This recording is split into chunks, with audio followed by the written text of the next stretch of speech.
Sorry about that. A little technical delay there in our part.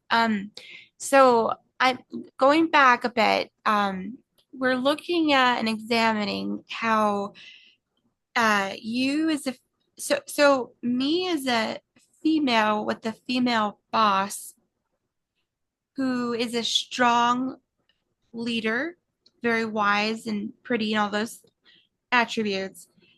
If I choose to look at her as a weapon sent in as a Troy Mhm. horse, if I choose to look at it that way, I lose a lot in distancing myself from her as an asset, right? So Right, right, right. when you're looking, Jeremy, at yourself as a client, I mean, as a counselor with female clients, where you show up authentically and you're caring and you have this masculine energy where you can share and delve into your deepest, darkest secrets. But then you come to the next session where a female presents, and now you have these fears in the back of your mind that resemble the same type of relationships you had with your mom and your sisters. How does that impact the female client? Does that even destroy the relationship? It doesn't destroy the relationship, but it does put a strain on the Hmm. relationship. I think part of the part of the problem is that with female clients, as hard as I try, I'm not going to be able to understand a lot of what they go through on a Right. daily basis. It's just men and women, we go through different things, through different paths in our lives, and it's just different. I can always empathize, sympathize with them, but I can never truly understand. Whereas with my male clients, um, again, we're both Is it males. machismo? What was that? There's like a word for it.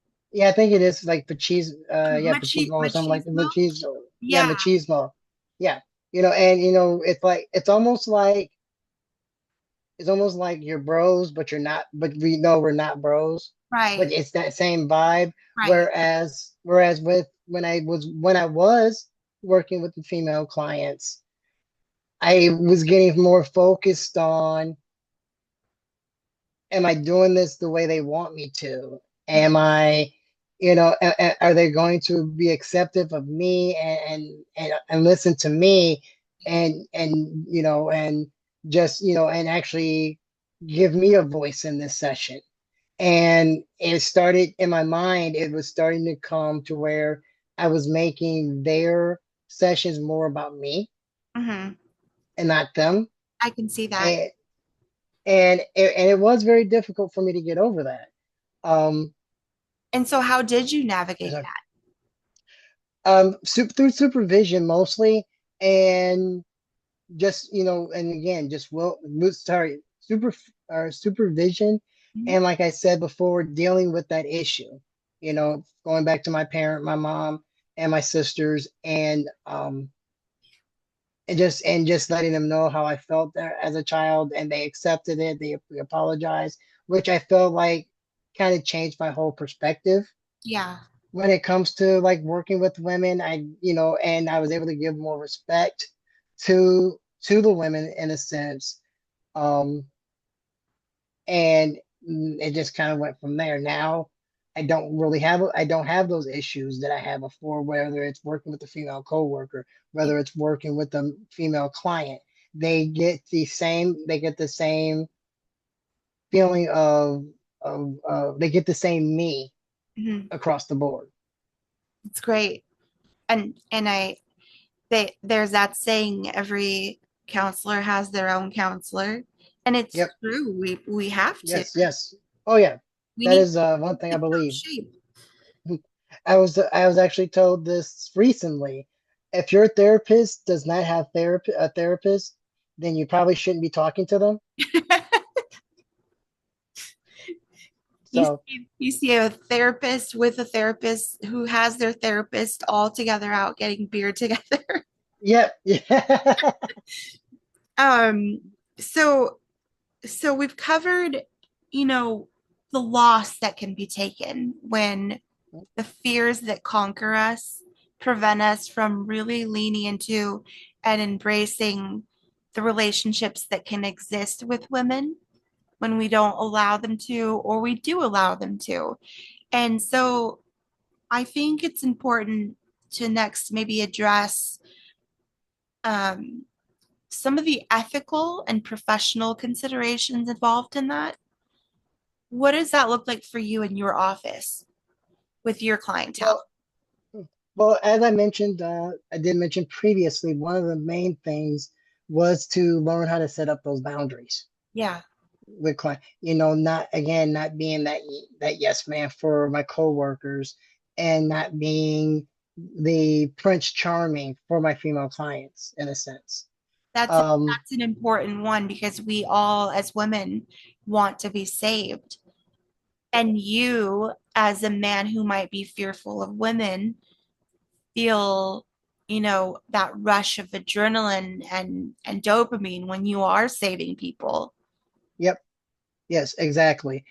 Um, and that also kind of triggers in that whole empathy and respect aspect of things too, where Yeah. before, if I would have respected my female client, I wouldn't have been trying to be the Prince Charming because that's not my role. Yeah, and it occurs to us just now, right? We go into Yeah. counseling school thinking, I'm going to learn how to fix everyone and I'm going to be the best at that. We go And just 6 months in, we're learning we're not there to fix anyone. We're there to just listen. right. And yeah, I get exactly what you're saying because when I first got started myself, I was ready to be Dr. Phil. You know, get everything solved in an hour. Just come to me. And have the brisket And going in the backyard. yep, yep, yep. And but it's not like that. And again, knowing yourself Mhm. um is a huge part of this as well. You have to understand your own biases and your own identity Mhm. before you can even present yourself to a client or to another person. That way you can show who you are, but still be open to for them to show you who they are. It's If you get beautifully what I'm said. I uh, agree completely with what you said. That's beautiful. So how does and that work in terms of trauma informed care? trauma informed care is it's probably one of the best things to have. Understanding how trauma affects the body, how trauma affects the mind Mhm. can really help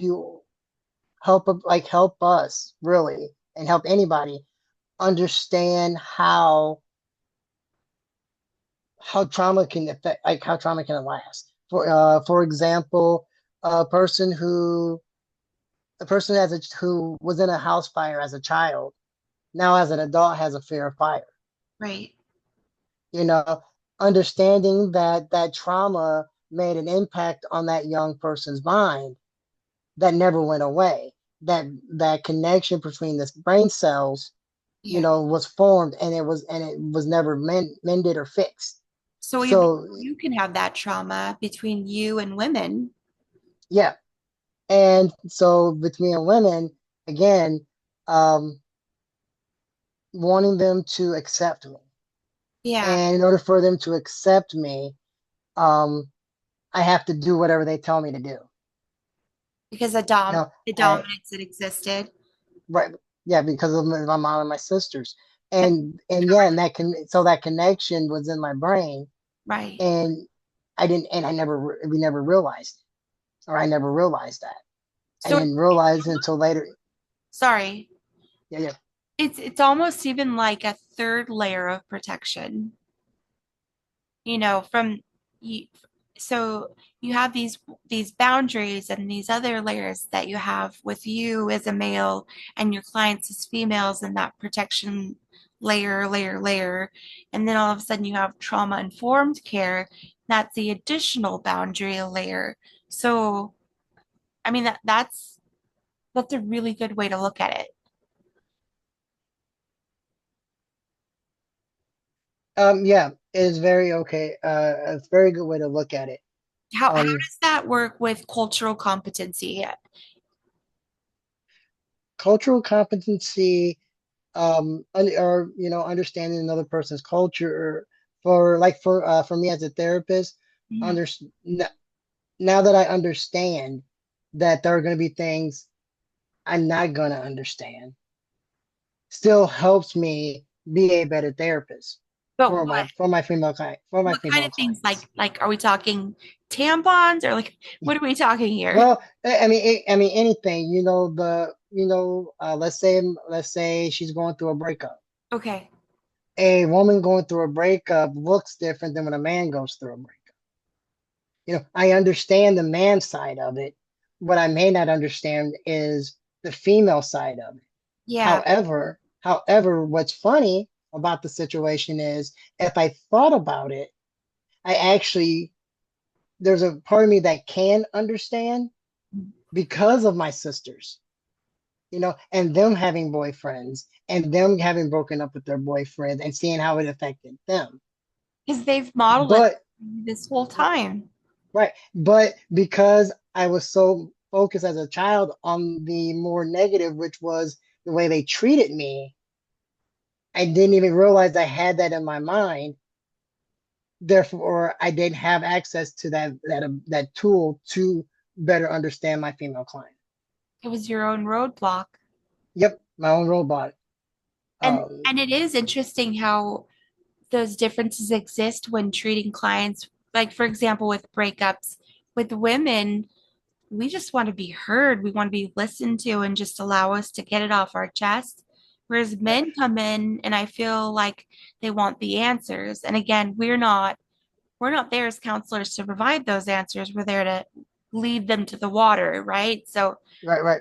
So um when we look at it that way, how can you if you ever got caught in a situation where you felt uncomfortable being that person that listened to them because it maybe triggered in you Oh, your uh, experiences prior, what would you use to navigate that? um, yeah, I'll tell you this one. There was because this happened to me a couple times early on. One of my first female clients was actually a black lady Mhm. who could have been the twin of my mother. That's scary. She looked exactly like my mom down to the fingernails, and it freaked me out. Yeah. But I took it as a challenge, and I couldn't do it. I shut down. When she would express herself and express how she was feeling, I just heard my mom and I shut down on her. Mhm. And I couldn't be the therapist that she needed me to be. I Did did you have to speak. did you leave the session or how did that look? I didn't leave the session. I sat through the session because I wanted to respect her time. Okay. Afterwards, I gave her the greeting, well, we can pick up where we left off next time, and blah blah blah. And after she left, I went and spoke with my supervisor and explained to her that I have some things I need to work on. I'm not able to work with, I think her name was Mrs. Jones, I believe. Um, that I wasn't able to work with her because of the fact that I shut down trying to um You because still I yeah, felt sorry, like you were a work in progress when you had this work in progress on your progress. but Yeah, and so I had a similar instance where I said I can't be in the situation. I've dealt with trauma and male beliefs about women as objects, for example, and asked to be removed from that client. And it's ironic because they don't let you, right? They don't let you get away with that. They send you right back in there. So what did that next session look like for you? actually, with that particular one, she took me off her case and gave it to another person. Um, Really? Yeah, They yeah. don't She typically. it was one. Like I said, it was one of my first jobs that I had. It was one of my first clients, and she gave me a break because like I said, I actually broke down in my supervisor's office. Um, Looking back now, and do you think that you would have benefited from maybe taking a moment? oh yes, much. I would have benefited from it greatly. Yeah. Um, Even if you um, hadn't had yet fixed everything in therapy yet for yourself, what could you have gained from going back into that situation? a better understanding of myself. Mhm. Um, and conquering that fear. Right. That was an opportunity for me to conquer that, to get over that trauma. Well, not get over it, but find a way to work through that trauma. It was staring me right there in the face, and I didn't take it. Did you learn it Um, like 5 years later and you're like, shoot, I could have learned that 5 years ago? yeah, yeah, it was one of those moments. I had another client sometime later, who came in who again looked, but it's actually she looked like one of my sisters, Mhm. and this was I guess about the tail end of the work that I was doing, and I was getting ready to talk to my family, my mom and my sisters about things. And I was able to sit there. I was able to stay focused. I was able to listen and not see her as my sister, but see her as who she was. Right. Therefore, Sorry